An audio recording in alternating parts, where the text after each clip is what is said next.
Qu'est-ce qui m'amène à vous parler? L'intuition de la liberté.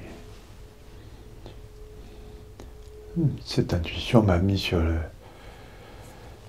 chemin comme n'importe quel pèlerin, dans un contexte de médecin, dans un contexte de science, et dans un contexte de la vie à Marseille, où effectivement la religion peut tenir un peu de place.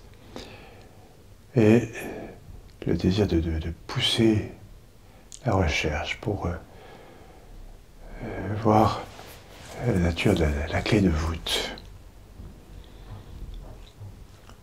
Dans ce chemin, j'ai rencontré le yoga, j'ai rencontré Jean Klein, maître de la non-dualité.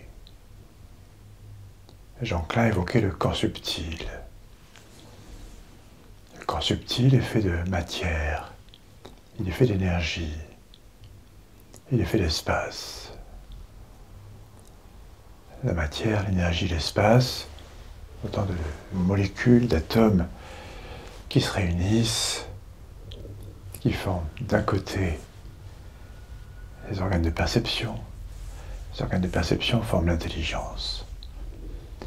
De l'autre côté, les organes d'action. Les organes d'action forment le mental.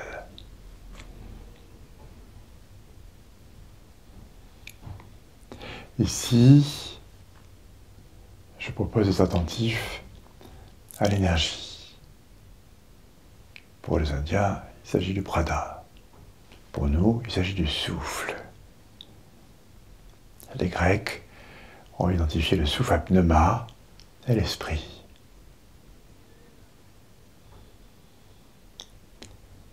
Le souffle circule dans l'espace. Il se manifeste par les interfaces.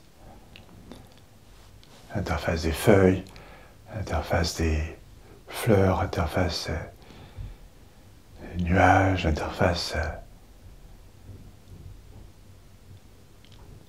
des courants d'air, l'interface des poumons, l'interface des globules rouges, l'interface des neurones, l'interface des perceptions en général.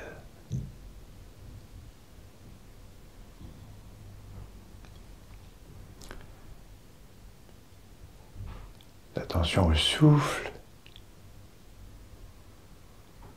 conduit à l'attention à la vraie nature, qui n'est pas une nature de principe, qui n'est pas une nature de croyance,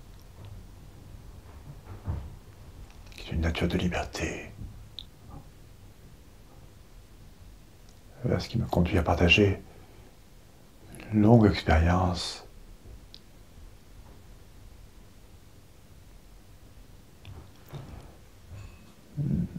la liberté étant proche de la santé. Le synonyme pour un médecin.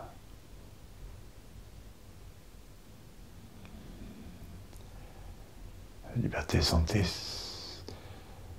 sont un assemblage d'équilibre.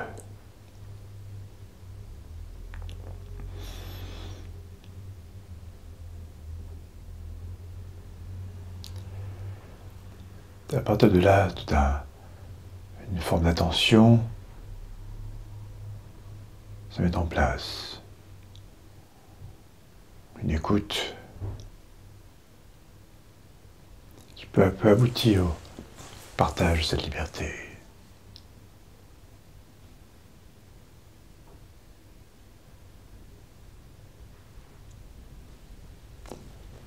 Le corps subtil vit avec la conscience. Il n'est pas la conscience d'un objet.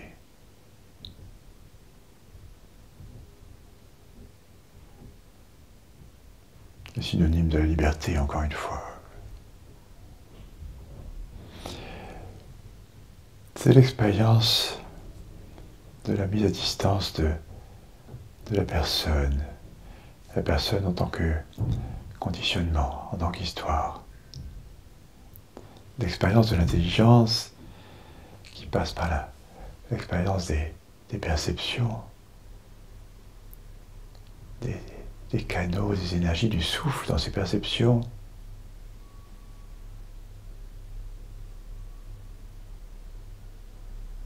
L'expérience de la liberté. La personne s'efface. La personne rencontre la liberté elle-même.